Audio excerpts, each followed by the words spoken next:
ఏదైతే తపస్సు ద్వారా శక్తి వచ్చిందో అది అందరికీ అందచేయాలని ఇక్కడికి వచ్చి స్థాపించారు.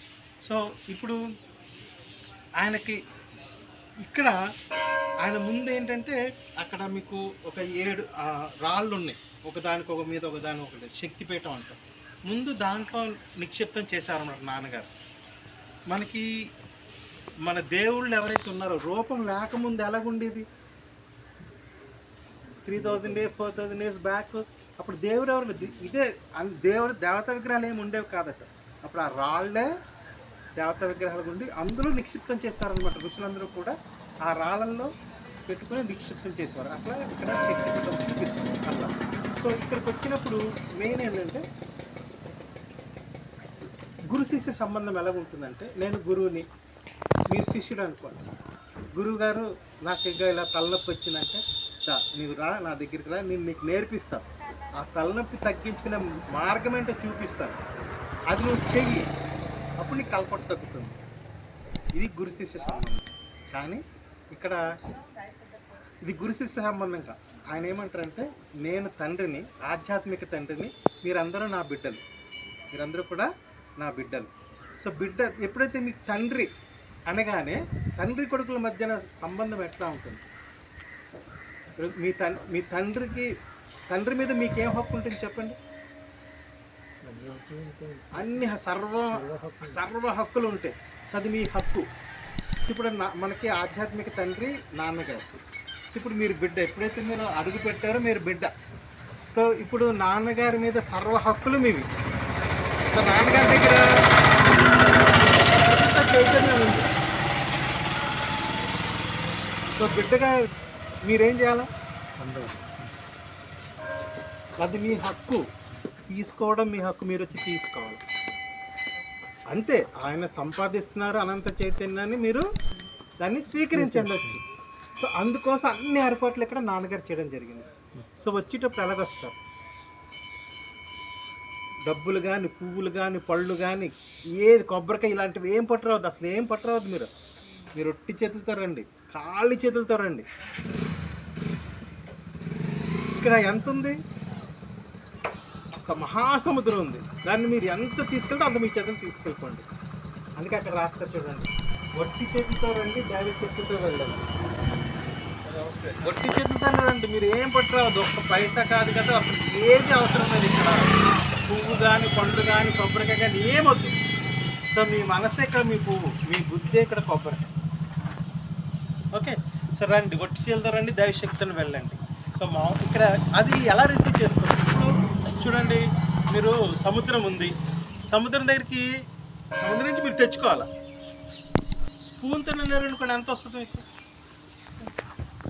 గ్లాస్తోనే వెళ్తే, ట్యాంకర్తో వస్తే అంటే మీకు ఎంత కావాలా? అంటే మీరు ఎంత కరెక్టా, అంటే మీరు ఎంత ఖాళీగా వస్తే, ఎంత ఎక్కువ పెద్ద తీసుకొస్తే అంత తీసుకెళ్ళగలుగుతారు. ఎందుకంటే అంత మహాసాగరం ఇక్కడ ఉంది. సో అది ఎలా సాధ్యమవుతుందంటే, పైన రాష్ట్రం మౌనంగా ఉండగలిగిన వారే లోపలికి ప్రవేశించాలి. మౌనంగా మీరు ఎప్పుడైతే మీరు సైలెన్స్లో మీరు ఇక్కడికి వచ్చారో, అంటే అన్ని బుర్రలో పెట్టుకోద్దండి. ఏమి వచ్చినప్పుడు నాకు అది బాగాలేదు, ఇది బాగాలేదు, ఇది వద్దు, నాకు డబ్బులు, ఇవన్నీ తీసేసండి. ఖాళీగా మైండ్ ఇక్కడ వచ్చి మౌనంగా మీరు కానీ లోపలికి ప్రవేశించినట్లయితే మీరు ఎక్కువ శక్తిని పొందగలుగుతారు. లోపలికి వచ్చి మీరు గడబడుకున్నారనుకోండి, మీరు ఆ శక్తిని పొందలేదు. సో ఎక్కువ నాన్నగారిది ఏంటంటే ఎక్కువ శక్తిని తీసుకెళ్ళిపోండి. మీరు ఎంత తీసుకెళ్తే అంత తీసుకెళ్ళండి. ఎలా తీసుకెళ్ళగలుగుతారో మౌనంగా ఉన్నట్టు ఎక్కువ శక్తి. ఓకే, సో ఆ ఎనర్జీ అనేది మనం ఎట్లా రిసీవ్ చేసుకోవాలి? నాన్నగారు చైతన్యం ముందు ఎనర్జీ ఉంది, ఎట్లా రిసీవ్ చేసుకోవాలా? మన అరచేతులు ఉన్నాయి కదా, ఇవి మన అరచేతులు ఏవైతే ఉన్నాయో వీటి ద్వారా మనం వాటిని రిసీవ్ చేసుకోవచ్చు. ఆ శక్తిని మనం రిసీవ్ చేసుకోవచ్చు. సో మీ అరచేతులు శక్తిని రిసీవ్ చేసుకుని రెడీగా ఉన్నాయా? సో రెడీగా ఉండాలి. సో దానికి ముందుగా ఏంటంటే, ఫస్ట్ మనం వచ్చినప్పుడు దాన్ని మామూలుగా ఏదైనా చేతులు బాగా శుభ్రం పడుకుంటాం కదా. సో ఇక్కడ ఎలా పడుకోవాలంటే, ఈ అరచేతులతో ఎక్కువ శక్తిని స్వీకరించడానికి ఫస్ట్ గోమాతని ఏం చేయాలంటే, ఫస్ట్ గోమాతని 2 అరచేతులతో పూర్తిగా ఇలా నిమరాలి. మీరు ఎంత వేళతో కాదు, పూర్తిగా అరచేతులతో కూడా పట్టినట్టు దాన్ని మీరు ఎంతసేపు ఉంటే మీ చేతులంతా చైతన్యం అయితే ఎక్కువ శక్తి రిసీవ్ చేసుకునే కెపాసిటీ పెరుగుతుంది అరచేతి. అందుకే ఆ ముందు గోమాతను తాకాలి. గోమాతను తాకకుండా లోపలికి మీరు అంత శక్తిని మీరు రిసీవ్ చేస్తారు. అది చూడండి, ఏ ఆశ్రమంకి వెళ్ళండి ఎప్పుడు కూడా గోశాలలు ఎక్కడ ఉంటాయి, చివరి ఎక్కడో ఉంటాయి. చూడండి ఆశ్రమం చివరిలో ఎక్కడో ఉంటాయి, కానీ ఇక్కడ మీరు తలుపు దాటగానే ముందు గోశాలలు ఉంటాయి, అటుపక్క ఒకటి ఇటుపక్క ఒకటి. ఎందుకంటే ఫస్ట్ గోమాత సేవ చేసుకోవాలి. సో 2 అరచేతులతో పూర్తిగా దాన్ని మీరు ఎంతసేపు మీరు దాన్ని పూర్తిగా చేసుకున్న తర్వాత అప్పుడు దానికి ఒక గడ్డి కొద్దిగా దానికి నోట్లో పెట్టి దాన్ని తీసుకుంటే నెక్స్ట్ మిగతా కట్. సో ఫస్ట్ ఇప్పుడు మనం లోపలికి వెళ్తాం. వెళ్ళినప్పుడు ముందు గోమాతను కట్ చేయండి. మీరు ఎంత ఎక్కువ క్లీన్గా చేసుకుంటే అంత మంచిది. అది ఉంది కదా, ఆ రూమ్ పైన ఆ లోపల ఉన్నారు నాన్నగారు చెప్పారు. ఆయన లాస్ట్ 12 years నుంచి మౌనంగా ఉన్నారు. మౌనంగా ఉండి ఆయన అక్కడికి వెళ్ళి ఆ వచ్చిన తపశక్తిని అంతా కూడా క్లాస్ ద్వారా చెప్పి అందజేసేవారు. అయిపోయినంత మళ్ళీ వెళ్ళిపోయేవారు. వచ్చి 3 నెలలు అక్కడ తపస్సు చేసుకున్నారు. వచ్చి అందరికి శక్తిని ఇచ్చేసి మళ్ళీ వెళ్ళిపోయేవారు. అలాగే 40-50 సార్లు ఆయన వెళ్ళారు. తర్వాత అయిపోయిన తర్వాత ఇంకా ఆయన స్టేజ్ పెరిగింది. ఇంకా ఆయన అవసరం లేకుండానే ఆయనకి శక్తి వచ్చే స్థితి వచ్చేసింది. అప్పుడు ఆయన ఇక్కడికి వచ్చి ఈ ప్లేస్ని ఎంచుకోవడానికి కారణం ఏంటంటే, ఈ ప్లేస్ రాగానే నాన్నగారికి చింతనలో తెలిసింది ఏంటంటే 600 సంవత్సరాల క్రితం ఇక్కడ ఒక హరిజన ఒక ఆయన ఇక్కడ తపస్సు చేసుకోవడం ప్లేస్ అన్నమాట. సో ఇది ప్లేస్ నాకు ఇక్కడ స్థాపించడం జరిగింది. ఓకే, సో ఇప్పుడు ఆయన అక్కడి నుంచి మనకి వీటన్నింటిలో కూడా ఎనర్జీని అన్ని ఇక్కడ మొత్తం మీరు నాన్నగారి చైతన్యం ప్రతి చోట ఉంటుంది మీకు. ఇక్కడ మీరు దేని ముట్టుకున్నా మీకు రిసీవ్ చేసుకోవచ్చు. కానీ కొన్ని ఏర్పాట్లు చేశారు నాన్నగారు ఎట్లా రిసీవ్ చేసుకోవచ్చు అని. సో రిసీవ్ చేసుకున్నారా లేదా మీకు ఎట్లా తెలుస్తుంది? ఇప్పుడు అన్నీ రిసీవ్ చేసుకుంటారు. ఇప్పుడున్న ఎనర్జీ లెవెల్ ఎంత, అన్నీ ముట్టుకున్న తర్వాత మీ ఎనర్జీ లెవెల్ ఎంత తెలిస్తే అప్పుడు మీకు ఎంత. ఇప్పుడు మీరు ఫోన్ ఉంది, పొద్దున ఛార్జింగ్ పెడతారు కదా, ఛార్జింగ్ ఎందుకు పెడతారు? సో పూర్తిగా రీఛార్జ్ అయిపోయిన తర్వాత మీకు కనపడుతుంది అక్కడ 0 ఉన్నదా ఎంత % ఉన్నదా కనపడుతుంది. మరి మీకు ఛార్జింగ్ అనేది మీకు ఎలా తెలుస్తుంది? మామూలుగా తెలుస్తుంది. అంటే కొంత మహానుభావులకి మాస్టర్ లాంటి వాళ్ళకి తెలుస్తుంది ఏంటంటే ఎనర్జీ ఎంత వచ్చింది ఎంత పెరిగిందని. ఓకే, సో ఇప్పుడు మీకు చిన్నది మీకు చూపిస్తాను. అంటే నేను మీకున్న ఎనర్జీ శక్తి అంతలో మీకు చూపిస్తాను. అన్నీ చేసుకొచ్చిందంటే మళ్ళీ మీ ఎనర్జీ చూద్దరు కానీ ఎంత పెరిగిందో మీకు తెలుస్తుంది. అంటే నాన్నగారి చైతన్యం మీరు ఎంత స్వీకరించారన్నది తెలుస్తుంది. ఓకే, చిన్నది మీకు ఎవరికి మీకు చూస్తాను. మాస్టర్ గారికి అవసరం మీరు అక్కడ నించండి. సో ఇప్పుడు మాస్టర్ గారికి ఎంత శక్తి ఉంది అన్నది చూద్దాం. ఆయన మామూలుగా 1 మీటర్ 2 మీటర్ల అన్నది ఒకసారి చూద్దాం.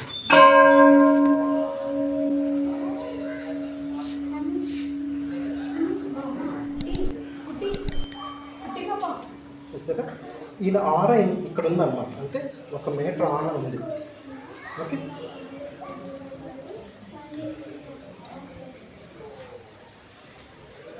అంటే ఈ ఎనర్జీ లెవెల్స్ అంతా. ఇప్పుడు ఏం చేయాలి?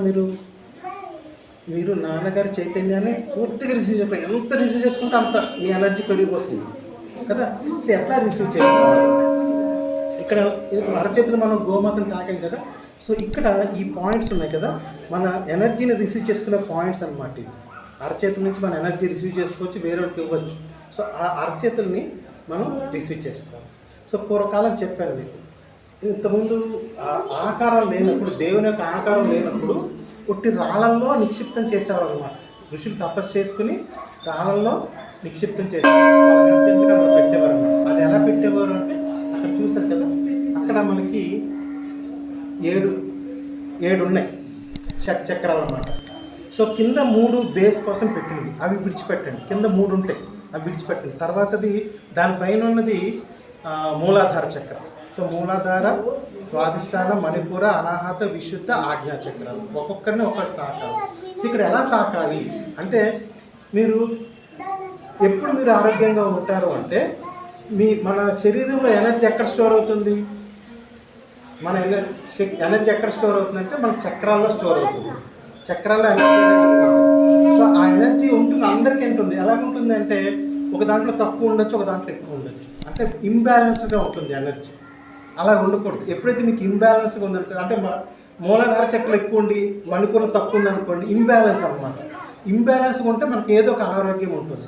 ఎప్పుడు మీరు ఆరోగ్యంగా ఉంటారంటే ఎప్పుడైతే ఈ 6 చక్రాలలో ఎనర్జీ ఎప్పుడైతే సమానంగా ఉంటుందో, సమతుల్యతగా ఉంటుందో, ఈక్విలిబ్రియం స్టేట్లో ఉంటుందో, అప్పుడు మనం ఆరోగ్యంగా ఉన్నట్టు లెక్క. సో ఇక్కడ మీరు వచ్చి ఫస్ట్ ఇక్కడ ఆదరాబాద్ ఏదో వచ్చి చూసి వెళ్ళిపోవడానికి ప్లేస్ కాదండి. వచ్చి మీరు ఆ ఎక్స్పీరియన్స్ అవ్వాలి. ఎలాగ ఎక్స్పీరియన్స్ అవుతారు, ఎట్లా రిసీవ్ చేసుకుంటారు. ముందు కింద ఉంది కదా, కూర్చుని ఆ 2 అరచేతులు పూర్తిగా దాన్ని పెట్టి కళ్ళు మూసుకుని కూర్చోండి. 1 నిమిషం 2 నిమిషాలు ఎంత అంటే అంతసేపు కూర్చోండి. అప్పుడేమవుతుంది, మీ మూలాధార చక్రంలో ఒకవేళ ఎక్కువ శక్తి ఉంటే తగ్గుతుంది, తక్కువ శక్తి ఉంటే పెరుగుతుంది. ఓకే, అది కింద ఒకటోది అయిపోయింది, రెండోది పైన పట్టుకోండి. అలా కాసేపు కూర్చోండి, కళ్ళు మూసుకొని 1 నిమిషం కూర్చోండి. సో స్వాధిష్టానంలో ఎక్కువ ఉంటే తగ్గుతుంది, తక్కువ ఉంటే ఎక్కువ పెరుగుతుంది. సో ఆ విధంగా ఒక్కొక్క దాంట్లో కనీసం 1 నిమిషం అలా పెట్టుకుని ఆజ్ఞాచక్రం వరకు వచ్చారనుకోండి, అప్పుడు ఏమవుతుంది, 6 చక్రాలు ఉన్న శక్తి సమతుల్యత ఏర్పడి మీకు ఆరోగ్యం చేకూరుతుంది. సో అది అక్కడ జరుగుతుంది, శక్తిపీఠం. ఓకే, సో 6 అయిపోయిన తర్వాత 7ది ఒకటి ఇలా ఉంటుంది అనమాట. అది ఆజ్ఞాచక్రం. దాన్ని పట్టుకొని ఇంకా పైన ఒకటి ఉంటుంది, పై దాని మీద ముద్దు పెట్టి మళ్ళీ లాస్ట్లో ఇలా పట్టుకుని తల పెట్టుకుని నిల్చోండి. సో మీ మొత్తం అన్ని చక్రాలు కూడా సమతుల్యతలో వస్తాయి. సో అది శక్తిపీఠం. హరిబరి ఏదో ఒకళ్ళు ఎవరైనా చేస్తున్నారు అనుకోండి, కంగారు పడద్దు. వాళ్ళు చేయలేరు అంటే ఒకటేసారి ముగ్గురు కూర్చుని చేసుకోవచ్చు. ఒకరు చేయాలి. అసలు ముగ్గురు ఖాళీ ఉంటే 3-4 కూడా కూర్చుని చేసుకోవచ్చు. ఒకరు ఎక్కువగా ఉన్నారనుకోండి, ఒకరి తర్వాత ఒకరు. సో అది శక్తిపీఠం మీకు ఆ పక్కన ఉంటుంది. తర్వాత అసలైనది ఏంటంటే అమ్మవారు 9 అడుగుల విగ్రహం. అది 1800 కిలోల పంచలోహ విగ్రహం. అమ్మవారి ఆర అంటే అమ్మవారి శక్తి 9 కిలోమీటర్ల వరకు వ్యాపించున్నది. సో 9 కిలోమీటర్ల వరకు అంతా కూడా అమ్మవారి శక్తి అనేది ఉంది. సో ఫస్ట్ అమ్మవారికి ఎలా పట్టుకోవాలా? మామూలుగా మీరు ఏ గుళ్ళోకి మిమ్మల్ని లోపలికి ఎలా చేయరు, కానీ ఇక్కడ ఏంటి, మీరు వెళ్ళాలా, అమ్మవారిని గట్టిగా పట్టుకోండి. మీరు ఎలా పట్టుకుంటే పూర్తిగా అరచేత పూర్తిగా టచ్ చేసి పట్టుకోండి. మీరు ఇంకా కావాలంటే అమ్మవారి ఒళ్ళో పడుకోవచ్చు, అక్కడ పడుకుంటారు చాలా మంది, వెళ్ళి పడుకోవచ్చు. చక్కగా సాగుతారండి, వాటి ఎనర్జీ అంతా వస్తుంది. అది అమ్మవారు. సో తర్వాత అమ్మవారి ముందు ఒక చిన్న ఇది ఉంటుంది, బిందె ఉంటుంది. అదేంటంటే అదే తర్వాత చెప్తాను దాని గురించి. తర్వాత ఇది ఇక్కడ చూడండి, ఇక్కడ మీకు విగ్రహాలు, గణేశుడి విగ్రహము, ఇది గణేశుడిది, ఇదేమో అక్కడ సరస్వతి దేవి ఉంటుంది, ఇక్కడ బ్రహ్మ విష్ణు, అది విష్ణుమూర్తి లక్ష్మీదేవి, ఇక్కడ శివపార్వతులు. సో ఇక్కడ విగ్రహాలు. ఇంతకుముందు విగ్రహాలన్నీ ఇలాగే ఉండేవంట. ఎందుకంటే మనం ఇలా చూడండి, ప్రతి విగ్రహం ఇలాగే ఉంటుంది. సో మీరేం చేయాలా, ఆ విగ్రహాల నుంచి మనం శక్తిని రిసీవ్ చేసుకోవాలి. సో అక్కడ విగ్రహాలు ఎలా ఉన్నాయనుకోండి, మీరు ఎదురుకుండా కూర్చోండి, ఆ చేతి మీద బోర్లించి కళ్ళు మూసుకుని కూర్చోండి. సో మీకు ఆ శక్తి వస్తుంది. సో ఇక్కడ ఈ శక్తుల గురించి ఒకసారి చెప్తారు. చూడండి, అక్కడ వినాయకుడు ఉన్నాడు కదా. సో వినాయకుడి శక్తి దేనికోసము అంటే, మనకి శక్తి వివిధ రూపాల్లో ఉంటుంది.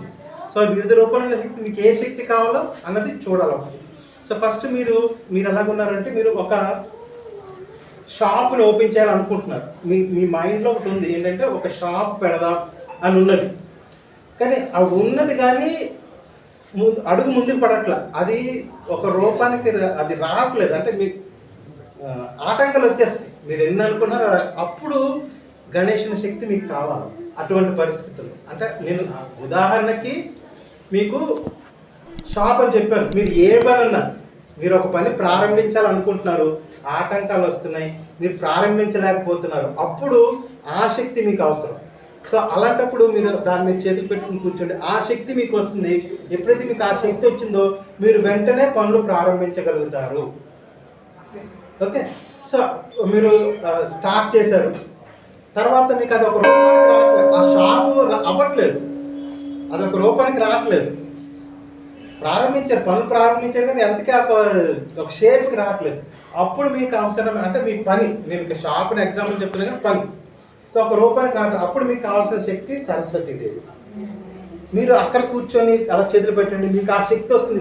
ఆ శక్తిని పొందడం ద్వారా ఏమవుతుంది, ఆ శక్తిని పొందడం ద్వారా మీరు ఆ పనికి ఒక రూపం వచ్చేస్తుంది అన్నమాట. సో షాప్ ప్రారంభించారు, షాప్ నడుస్తుంది, సరిగ్గా రన్ అవ్వట్లా, మెయింటెనెన్స్ ఫంక్షన్ సరిగ్గా అవ్వట్లేదు, నష్టాలు వచ్చేసినాయి, దాన్ని మీరు సరిగ్గా దాన్ని మెయింటైన్ చేయలేకపోతున్నారు. అటువంటి పరిస్థితుల్లో మీకు కావాల్సిన శక్తి లక్ష్మీనారాయణ కావాలి. సో మీరు ఆ స్థితిలో ఉంటే అప్పుడు మీరు అక్కడ కూర్చోండి, మీకు ఆ శక్తి లభిస్తుంది. శక్తి లభించడం ద్వారా మీరు ఆ పనిని చక్కగా, ఆ షాప్ని చక్కగా రన్ చేయగలుగుతారు. ఓకే, అమ్మ ఇక్కడ కొట్టద్దు, బయట కొట్టండి.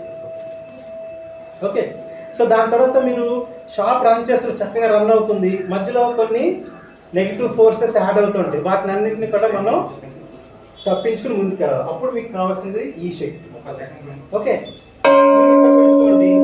మీరు అక్కడ పెట్టుకున్నట్లయితే మీకు ఆ శక్తి లభిస్తుంది. దాని ద్వారా మీరు ఏదైతే మీకు ఆటంకాలు వస్తున్నాయో అవన్నీ కూడా పోవడం అనేది జరుగుతుంది. సో ఇక్కడ నాన్నగారు అలా ఆ విధంగా ఎవరికి ఏం కావాలో అవి మీకు ఏర్పాటు చేయడం జరిగింది. ఓకే, సో ఇప్పుడు చెప్పండి, మీకు ఏ శక్తి ఎంత కావాలి? మీకు ఇప్పుడు పరిస్థితుల్లో మీకు ఏ శక్తి కావాలో ఎంత కావాలా? మీకు ఎవరికైనా తెలుసా? తెలియదు కదా, ఎవరికి తెలియదు. ఇప్పుడు నాకు ఏ శక్తి కావాలో నాకు తెలియదు, ఎంత కావాలో కూడా నాకు తెలియదు. సో ఇక్కడ ఒక ఇదేంటంటే మనకు తెలియదు కాబట్టి మనం దేవుడి దగ్గరికి వెళ్తాం. దేవుడా నాకు ఒక 10 రూపాయలు లేవు దేవుడా అని అడిగాం అనుకోండి, దేవుడు వెంటనే ఇచ్చేస్తాడట, మీరు అడిగింది ఇచ్చేస్తాడట. కానీ మీకు 10 రూపాయలు సరిపోదు, మీకు 1000 రూపాయలు కావాలి. అర్థమైందా? కానీ ఇక్కడ మీకు ఏ శక్తి ఎంత కావాలో తెలియదు, ఏ శక్తి కావాలో కూడా తెలియదు. సో ఇప్పుడు మీకు ఎలా, మరి ఏం చేస్తారు చెప్పండి? మీరేం చేస్తారు? మీకు ఏ శక్తి కావాలో తెలియదు, ఎంత కావాలో తెలియదు, ఏం చేస్తారు? కరెక్ట్. అందుకే ఇక్కడ మీరు కోరుకోవద్దండి. మీరు కోరుకునేది ఇచ్చేస్తే అది మీకు ఉపయోగపడదు. ఎందుకు ఉపయోగపడదు? అర్థమైందండి? మీకు ఈ శక్తి ఎంత కావాలనుకోండి, మీరు వెళ్ళి దేవుడు నాకు ఈ శక్తి ఎంత ఇవ్వండి అంటే అంత ఇచ్చేస్తారు దేవుడు. కానీ అది ఎందుకు మీకు ఉపయోగపడదు? ఈ శక్తి కలిక. అందుకే ఇక్కడ కోరుకోవద్దండి, ఎటువంటి కోరికలు కోరుకోవద్దు, కోరికలు అనేది ఉండదు. సో ఏం చేస్తారు అంటే ఫస్ట్ గణేష్ దగ్గరికి వెళ్ళండి, కూర్చోండి. ఒకవేళ మీరు ఆ స్థితిలో ఉండే ఆ ఎనర్జీ మీకు కావాలంటే డెఫినెట్గా వస్తుంది. ఏమి ఎనర్జీ రిసీవ్ చేసుకోలేదు దాని అర్థం ఏంటి? మీకు అది అవసరం లేదు. సో ఇక్కడికి వెళ్ళండి, ఇది మీకు అవసరమైతే వస్తుంది, లేకపోతే రాదు. అలాగా అన్ని దగ్గర అక్కడి నుంచి వరుస భగవంతుని దగ్గరికి చివరికి వెళ్ళండి. మీకు ఏ శక్తి ఎంత కావాలో అంత దొరుకుతుంది. మీకు ఏ శక్తి ఎంత కావాలో నాన్నగారికి తెలుసు, మీకు తెలియదు కాబట్టి ఆయనకి విడిచిపెట్టండి. ఎటువంటి కోరికలు కోరుకోవాలి. సో నిదానంగా కూర్చోండి, ఆ చేతులు పెట్టండి, మీకు కావాల్సిన శక్తి, మీకు ఎనర్జీ రిసీవ్ చేసుకోండి. ఓకే, సో మీకు అక్కడ ఏం అనుభవం అవ్వకపోవచ్చు, కానీ ఇక్కడ మీకు ఎక్స్పీరియన్స్ అవ్వచ్చు. ఇలా ముట్టుకోగా ఆ energy, you can feel that energy. అంటే అర్థం ఏంటి? మీకు ఈ శక్తి కావాలి కాబట్టి మీకు ఆ శక్తి మీరు ఫీల్ అవుతారు. మిగతా ఏం దగ్గర అవ్వలేదు అనుకోండి, అర్థం ఏంటి? అవి మీకు అవసరం లేదు. ఓకే, దేంట్లోనూ మీరు ఫీల్ అవ్వలేదండి, మీకు అవసరం లేదు. ఏ శక్తి ఇక్కడ అవసరం లేదు, హ్యాపీగా ఉండాలి. అర్థమవుతుందా? సో ఇక్కడ చూడండి, అనుభవం అనేది వెరీ వెరీ ఇంపార్టెంట్. మీరు ఎప్పుడైతే కాలు లోపల పెట్టారో అప్పటి నుంచి మీరు కాలు బయట పెట్టిన అప్పుడు కూడా అనుభవం కలగచ్చు. ఎప్పుడు జరుగుతుందో ఎవరికి తెలుస్తుందో తెలియదు, ఎందుకంటే ఎవరు ఏ స్థితిలో ఉన్నారో ఎవరికి తెలియదు. మీ స్థితిలో మీకే తెలుసు కాబట్టి ఎక్కడో దగ్గర అనుభవం అవుతుంది, అది ఎక్కడైతుందో నాకు తెలియదు కాబట్టి ఎక్కడైనా అవ్వచ్చు. సో ఇక్కడ ఇవన్నీ మీరు టచ్ చేస్తారు. ఇది అయిపోయిన తర్వాత అక్కడ తులసి మాత ఉన్నారు చూడండి పక్కన, ఆ తులసి మాత చుట్టూ ఒక 3 ప్రదక్షిణలు చేయండి. ఓకే, సో అది అయిపోయిన తర్వాత ఇక్కడ మీకు గంట గురించి చెప్తాను. ఈ గంట ఏంటంటే ఇది మన స్పర్శ ద్వారా మన తాకించి మనం శక్తిని పొందుతున్నాం. Okay, sound is also form of energy. Sound కూడా ఒక శక్తి స్వరూపం. దాని నుంచి అట్లా శక్తిని పొందాలి, దాని నుంచి కూడా మనం శక్తి అంటే వినడం ద్వారా శక్తిని పొందాలి. సో గంట ఎలా కొట్టాలి ఫస్ట్ చాలా మందికి తెలియదు. గంట ఎలా కొట్టాలి? గంట ఎన్నిసార్లు కొడతాం? దేవుడి దగ్గరికి వెళ్ళి, గుడికి వెళ్ళి 3 times కొట్టాలి కదా. ఎలా కొడతాను? టంగ్ టంగ్ టంగ్ అయిపోయింది. అమ్మ 3 సార్లు నాకు అందరూ కొట్టండి కొట్టండి కొట్టి అవసరం లేదు. మీరు ముఖ్యంగా మీరు గుర్తుపెట్టుకోండి, మీరు గంట కొట్టాల్సిన అవసరం లేదు, మీరే గంట కొట్టాల్సిన అవసరం లేదు. శబ్దం వినడం ఇంపార్టెంట్. శబ్దం వినడం చాలా చాలా చాలా ముఖ్యము. చూడండి, ఎప్పుడైతే మీరు గంట, అది కూడా ఎలా కొట్టాలి, ఒకసారి కొడతాం, ఒకసారి కొట్టిన తర్వాత ఆ శబ్దాన్ని పూర్తిగా వినాలి, కామ్గా వినాలి. తరంగాలు వస్తాయి, ఒక 20 సెకండ్, ఇక్కడ 20 సెకండ్ల దాకా వస్తుంది. సో అలా వినాలి, లైట్గా చివరి అయిపోతుంది, బంద్ అయిపోతుంది, మౌన, తర్వాత సైలెంట్గా ఉంటుంది, దాన్ని కూడా వినాలి. అంటే అదంతా అయిన తర్వాత అప్పుడు 2వ గంట కొట్టాలి. అది కంప్లీట్ అయినంత వరకు 2వ గంట కొట్టకూడదు. ఓకే, సో 2వ గంట అయిన తర్వాత మళ్ళీ 3వ గంట కొట్టాలి. అది కూడా పూర్తిగా విన్న తర్వాత అప్పుడు ప్రతిదీ వినాలి. కళ్ళు మూసి మీరు వింటే చాలు, మీరు కొట్టాల్సిన అవసరం లేదు. ఓకే, గంట కూడా అలా కొట్టాలి, 3 సార్లు ఎలా కొట్టాలా. అప్పుడు ఏమవుతుంది, ఆ తరంగాలు మీ షట్చక్రాలని బ్యాలెన్స్ చేసేస్తాయి. సో అన్నిట్లో సరిసమానంగా అవడం ద్వారా మీకు శక్తి లభించడం, మీకు ఆరోగ్యం అనేది దొరుకుతుంది. ఓకే, సో అది వెళ్ళచ్చు, అది గంట ద్వారా శబ్దం. ఓకే, శబ్దం ద్వారా శక్తిని గ్రహించారు. తర్వాత ఇది అయిపోయిన తర్వాత అక్కడ మీకు అక్కడ 3 విగ్రహాలు ఉంటాయండి వరుసగా. ఒకటేమో వెంకటేశ్వర స్వామి దగ్గర పాదాల కూడా ఉంటే దానికి మీరు ఇది చేయండి, ఇది నీటితో చెయ్యండి. అక్కడ ఆయన ముందు కూర్చొని చేతులు పెట్టండి అక్కడ. దాని తర్వాత ఈయన రాముడు కృష్ణుడు ఇద్దరు కలిసి ఉంటుంది. సగం మీరు గమనించండి, సగం రాముడు విల్లు ఉంటుంది, సగం కృష్ణుడు వేణు ఉంటుంది. సో ఒక సగం రాముడు, ఒక సగం కృష్ణుడు. అంటే రాముడు అంతటి ఓర్పు, కృష్ణుడు అంత నేర్పు వస్తుంది అనమాట. ఆ శక్తి అక్కడ దొరుకుతుంది. ఆ పక్కన నాన్నగారు అంటే ఒక ఋషులకి అన్ని, అంటే ఏ ఋషి, అందరు ఋషులకి సంబాలిక అక్కడ ఉంటుంది. అక్కడ కూర్చోండి, అక్కడన్నా మీకు లభించకపోతే. నేను చెప్తున్నాను కదా, ఏదో పాయింట్లో మీకు దొరుకుతుంది, ఎక్కడ దొరుకుతుందో నాకు తెలియదు. సో ప్రతి చోట ఇలా ఉంటే అన్నిటి అది అయిన తర్వాత చివరిలో మన శివుడు, లాస్ట్లో శివుడి దగ్గరికి వెళ్ళండి. అది 999 కిలోల గ్రానైట్ స్టోను. మీరు దానికి చేసి దాన్ని టచ్ చేసి నుదురు కూడా దాన్ని టచ్ చేయండి. ఓకే, అక్కడన్నా మీకు అక్కడ కూడా మీరు ఎనర్జీ సంపాదించవచ్చు. ఇంకోటి ఏంటంటే, నాన్నగారు ఈ బిల్డింగ్లో ఉంది కదా, ఈ వెనకాతకు వెళ్తే నాన్నగారు ఎక్కడ సంప్రోక్షణ చేస్తారు. సంప్రోక్షణ అంటే నాన్నగారు పైనుంచి మనకి తులసి జలం జల్లుతారు మన మీద. ఉన్నారు నాన్నగారు ఎప్పటికీ. నాన్నగారు అక్కడ గంట వాయిస్తారు, మనం వినొచ్చు. అంటే సంప్రోక్షణ చేసినప్పుడు ఇప్పుడు ఈరోజు మళ్ళీ చేస్తారు, పొద్దుట అయిపోయింది, 2 సార్లు అయిపోయింది ఆల్రెడీ. సో ఆ నీళ్లు మనం పడేటట్టు చూసుకోవాలి సంప్రోక్షణ చేసినప్పుడు.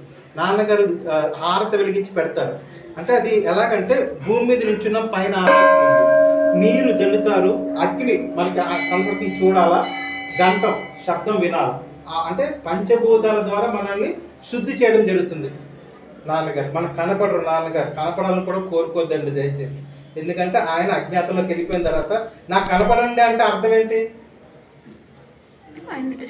కరెక్ట్, డిస్టర్బ్ చేయడం కాదు, ఆయన ఏదైతే జీవించాలని మనం భంగం కలిగిస్తున్నాడు, వ్రతభంగం కలిగిస్తున్నాడు. కాబట్టి దయచేసి ఎవరు కూడా నాన్నగారు ఒకసారి కనిపిస్తే బాగున్నారు అనుకోవద్దు. మనకి చాలా అందించి సో అక్కడికి వెళ్ళి అది తీసుకోండి. ఇప్పుడు ప్రత్యేకంగా ఈ రోజు నాన్నగారు అక్కడ ధ్వజస్థానం అంటే వెదురు కర్ర పెట్టారమ్మ. నాన్నగారు ఒక పక్క అది టచ్ అవుతోంది, నాన్నగారు స్వయంగా దాన్ని ఒక అంటే పై వెదురు ఒక చివరి నాన్నగారు టచ్ ఆయన టచ్ అయి ఉంది, 2వ కను మనకి ఇచ్చారు. దాన్ని పట్టుకుంటే అర్థం ఏంటి? నాన్నగారిని పట్టుకున్నట్టే కదా. సో అంత అదృష్టం ఈ రోజే దొరుకుతుంది, మళ్ళా సంవత్సరం వరకు రాదు. సంవత్సరానికి 2 సార్లు మాత్రమే నాన్నగారు అది డైరెక్ట్గా ఇస్తున్నారు. సో ఈరోజు గురు పూర్ణిమ రోజు ప్రత్యేకంగా పెడుతుంది కాబట్టి ఇలా ఇది ఉంది కదా, ఇలా వెనక్కి వెళ్ళండి. వెనక్కి వెళ్ళి అక్కడ దీని వెనకాతలు ఉంటుంది, దాన్ని టచ్ చేయండి, నుదుటి పెట్టి అవన్నీ చేసుకోండి. సో అది అయిపోయిన తర్వాత అప్పుడు చివరిగా మీరు అమ్మవారి దగ్గరికి వెళ్తే అలా వెళ్ళండి. ఓకే, ఇవన్నీ చూడండి. ఒక్కటేంటంటే ఇవన్నీ నేను చెప్పాను కదా, ఇది మామూలు వాళ్ళ కోసం ఇవన్నీ ఏర్పాట్లు చేశారు నాన్నగారు. ఇక్కడికి వెళ్ళండి, టచ్ చేయండి, మీకు వస్తుందని. నా అనుభవం ఏంటంటే, మీరు ఏది టచ్ అయిపోయినా పర్వాలేదు, కళ్ళు మూసుకొని ఒక్క 15 నిమిషాలు ఎక్కడ ఎనర్జీ ఇక్కడ లేదు, ఇక్కడ ఉంది, ఇక్కడ లేదు అనేది లేదు. ఈ మొత్తం ఆశ్రమం అంతా పూర్తిగా ఎనర్జీతో నిండుంది. మీరు ఎక్కడన్నా పావు గంట సేపు కానీ అరగంట కానీ కళ్ళు మూసుకొని మీరు ధ్యానం వచ్చినట్లయితే, మీరు ధ్యానం చేసుకుంటే చాలు, నాన్నగారి చైతన్యం పూర్తిగా మీలో నిండుతుంది. సో చాలా మంది అవన్నీ తెలియవు కాబట్టి, ఆ ప్రక్రియలు తెలియదు కాబట్టి అన్ని రకాలుగా నాన్నగారు ఇక్కడ ఏర్పాటు చేశారు. ముఖ్యంగా మౌనంగా ఉండండి, మౌనంగా ఉండండి. అన్ని మీరు వెళ్ళారు రష్గా ఉందనుకోండి, కంగారు పడదు, వాళ్ళు చేసుకోండి.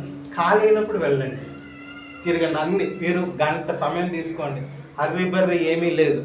మీరు ఎంత టైం కాలం అంత టైం తీసుకోండి. టైం ఎంత ఏందండి? 11:30. ఓకే, మీరు 12:30 తిరగండి. 12:30 మీకు చక్కటి భోజనాలు పెడతారు, కడుపు నిండా అన్నపూర్ణ ప్రసాదం ఉంటుంది. తినేసిన తర్వాత అప్పుడు మీ ఇష్టం. మీకు ఇంకా గంట టైం ఉంది కాబట్టి ఈ గంటలో అన్నీ తిరిగేసి ఒక్కొక్క దాన్ని తిరిగేసి ఎవరితో ఇంకా మీకు అన్నీ తెలిసి చెప్పాను కదా, ఇంకా మీకు ఎవరితో ఇంకెవరిని అడగాల్సిన పని లేదు. ఓకే, మీ అంతటి మీరు ప్రశాంతంగా చుట్టుపక్కల ఎంతమంది ఉండండి, మీతో పాటు మీరు ఉండండి. ఇంకెవరితో మాట్లాడకుండా అన్నీ ఒక్కొక్కటి అన్నీ తిరిగేసి వచ్చేసాయి. గోమాతను కాదు, ఇప్పుడు అది 9 అడుగులు ఉంది కదండి, దాన్ని నాన్నగారు అంటే అందరూ వచ్చి ఇక్కడికి వచ్చి టచ్ చేయలేకపోతున్నారు, ఆ శక్తిని స్వీకరించలేకపోతున్నారు కాబట్టి నాన్నగారు ఏం చేశారంటే ఒక 4 అంగుళాల విగ్రహాన్ని, గాయత్రీమాత విగ్రహాన్ని ఇస్తున్నారు. ఎవరికైతే కావాలనుకుంటున్నారో వాళ్ళకి ఇస్తున్నారు. దాంట్లో నాన్నగారు 40 రోజులు ఆ తపశక్తిని అందులో పూరించి వాటిని ఇస్తున్నారు అన్నమాట.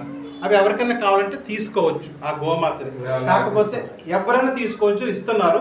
కాకపోతే ఏంటంటే ఆ విగ్రహం తాలూకా కాస్ట్ మటుకు మీరు పే చేయాల్సి ఉంటుంది. మిగతాది అంతా ఇక్కడ ఉచితం. మీకు చూడండి, ఎక్కడ కూడా మీకు కుండి ఉండదు. ఎవరు మీరు 1,00,000 రూపాయలు వచ్చినా కూడా వెళ్ళి తీసుకోరు. మీరు ఎంత డబ్బులు ఎవరు తీసుకోరు. కాకపోతే ఆ విగ్రహం కాస్ట్, ఆ కాస్ట్ మటుకు మీరు పే చేసి తీసుకెళ్ళచ్చు. దాని ఆర 900 మీటర్లు ఉంటుందండి. ఆ విగ్రహం ఆర 900 మీటర్లు ఉంది. అది మీరు మీ పూజా గదిలో పెట్టుకున్నారనుకోండి, మీ ఇల్లు మీ చుట్టూ ఈ 4 పక్కల ఉన్న 4 ఇల్లులు కూడా ఈ యొక్క చైతన్యంలోకి వస్తాయి. అందరూ బాగుంటారు. వాళ్ళు టచ్ చేయాల్సిన అవసరం లేదు. ఆ ఆరాలో ఉంటే చాలు వాళ్ళకి చక్కగా. సో మీరు తీసుకెళ్ళచ్చు. దానికి ఇది వేదాంత గాయత్రి అండి. వేద గాయత్రి అంటే మీకు అంటే వాళ్ళకి మనకు అన్ని చెప్తారు, ఇది ఉండాలా, ఇది ముట్టుకోకూడదు. ఈ వేదాంత గాయత్రికి ఏమీ లేదండి. మీరు 365 రోజులు దాన్ని ముట్టుకోవచ్చు. తలుపులు ముట్లు ఏమీ లేవు. మీరు పూజ కూడా చేయాల్సిన అవసరం లేదు. రోజు దీపం పెట్టాలన్నా ఇది ఏం అవసరం లేదు. మీరు తాళం వేసుకున్న 5 రోజులు ఊరికి వెళ్ళిపోండి, ఏం కాదు. అయ్యో మాట్లాడుతుంది, ఏం కాదు. ఏదైనా కూడా దాన్ని ముట్టుకోవచ్చు. దానికి ఎటువంటి నియమ నిబంధనలు లేవు. దానికి పూజ చేయాల్సిన అవసరం లేదు. కానీ అది మీరు తీసుకెళ్ళి మీకు ప్రతిష్ఠించుకుంటే మొత్తం అంతా బాగుంటుంది. అది మీరు అక్కడ చూడండి, అక్కడ ఆ టేబుల్ ఉంది కదా, సుబ్బారావు గారిని ఉంటారు అక్కడ చూడండి. ఆయన ఒక గుండె ఆయన ఉన్నారు కదా, ఆయన దగ్గరికి వెళ్తే ఆయనకి మీరు పే చేస్తే ఆయన రాసుకుని మిగతాదంతా ఆయన కార్యక్రమం ఆయన చూసుకుంటారు. అది మీకు అందజేస్తారు. ఓకే.